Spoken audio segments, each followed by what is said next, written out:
During the 23-24 summer transfer window, we've seen the Saudi Pro League take massive amounts of players from Europe. Why though? Because of the world's two biggest assets, money and fame. Saudi Arabia is a very rich country, albeit earning the money through various human rights violations and exploitations, which fund the clubs. So the owners told the managers, "Here's my credit card, do whatever you want."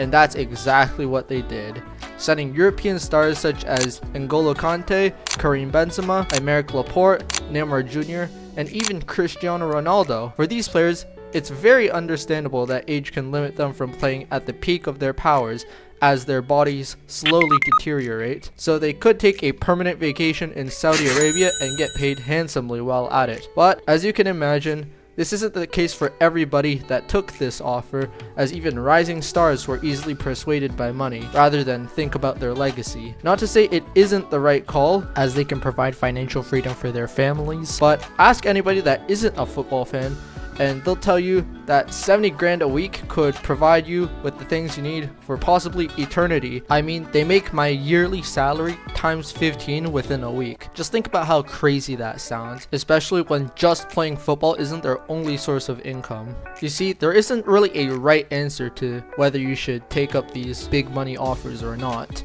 Just look at Oscar from Chelsea going to the Chinese league. So instead of maybe playing at the Bernabeu in sunny Madrid, they would play against actual Saudi Arabian players on 5 skittles a week, trying to make it out of the lavish and also sunny trenches of Riyadh. But the whole Saudi project was a fad, as some of the players went back to Europe to smaller clubs. So much for that idea. But the damage to their careers cannot be undone. So here are 3 players who I think chased the Saudi bag too early and ultimately failed to see the bigger picture of European glory, especially when they had the opportunity to go to a club with a chance at it. If you like this type of content and want more videos like this, consider liking, subscribing, and all that good stuff. So yeah, let's get right into it. Ivan Toney, Al Ahly.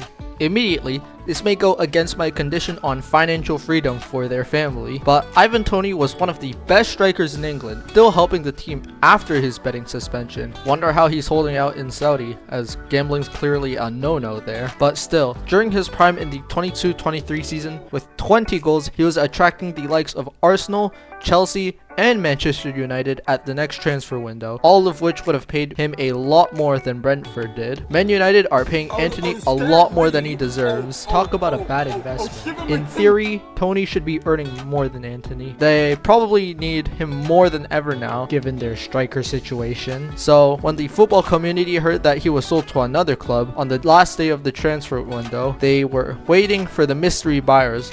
Who shelled out the big bucks? Man United? Arsenal? No! Al Ahly from Saudi Arabia. He is currently on 1 million Great British pounds per week, but he's sure as hell not getting any more England call-ups. He was easily one of the best strikers in the Premier League at his prime, and if he wasn't going to another Premier League side, then any club in the top 5 leagues. Maybe he could have gone to Marseille or something like that to challenge for Europe, you know what I mean? Ruben Neves, Al Hilal. This former Wolves midfielder was the next big thing, but the money got to him and missed out on a lot of opportunities to play with some of the world's best. I mean, he was heavily rumored to join Barcelona, and look at where they are now. During his tenure in the Premier League, he was the heart of the midfield, with many deeming him to be one of Wolves' best players of all time, if not the best player. They've never seen anything like it. Without him, Wolves would have been more prone to relegation, as the team in the last 6 years with him finished either 7th, 10th, or 13th. All personal best in recent years. Compare that to Wolves this season and last season,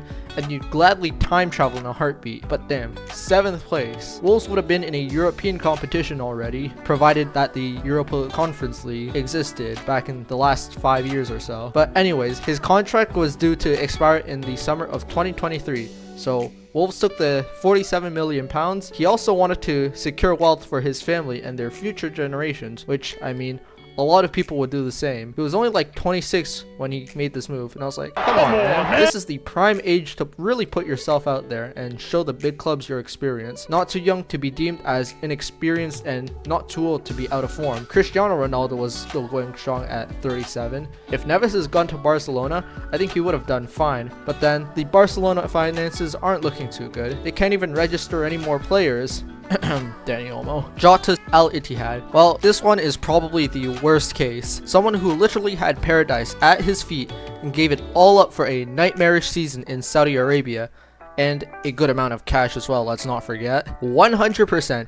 If he stayed at Celtic, he could have gotten a couple offers from big European clubs within 2024. I mean, he literally has a song about him. A good song at that. It was a hit on the radio. Do you have any idea how good you need to be for that to happen? During his time at Celtic, he scored 28 goals and provided 26 assists in 83 appearances, with his breakout season being his last. You can't forget, he played a significant role in winning the Scottish treble in the 22-23 season. If you were to compare him to other players, you could say he was like Jack Grealish, except he has the ability to finish. Pause. Both players have similar styles when it comes to build-up play, which can help a lot of modern teams in keeping possession. There's also no such thing as a weak side for Jota, as he's proven to be great on both wings. There needs to be more players that aren't so picky about where they play on the pitch. After Jota joined the Saudi League, he either started on the bench or wasn't in the squad on certain match days due to injury or, God forbid, a falling out with the manager. In the games he did play, he was a ghost on the pitch, like the magic had left him. 25 times and only 15 starts and 5 goals. You'd expect a bit more given the competition was full of aging players, and he's only 25. And as I've said with Ruben Neves, he's not too young to be inexperienced, but not too old to be considered out of form. Put that saying on a t-shirt. Stat. Safe to say, his tenure at Al Ittihad did not go well. Currently, Jota is back in Europe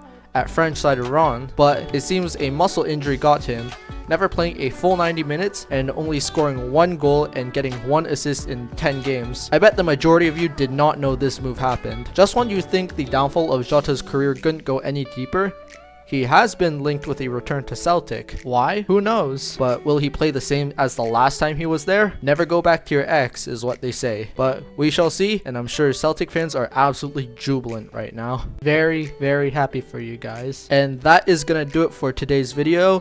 Sorry I haven't been uploading as much. I hate exams. But let me know in the comments, what Saudi players have chased the bag too early? Do you agree with anything that I've said? If not, what will you change? Like, subscribe, and all that good stuff. Our next goal, 200 subscribers. Why not? So yeah, have a good day, and peace.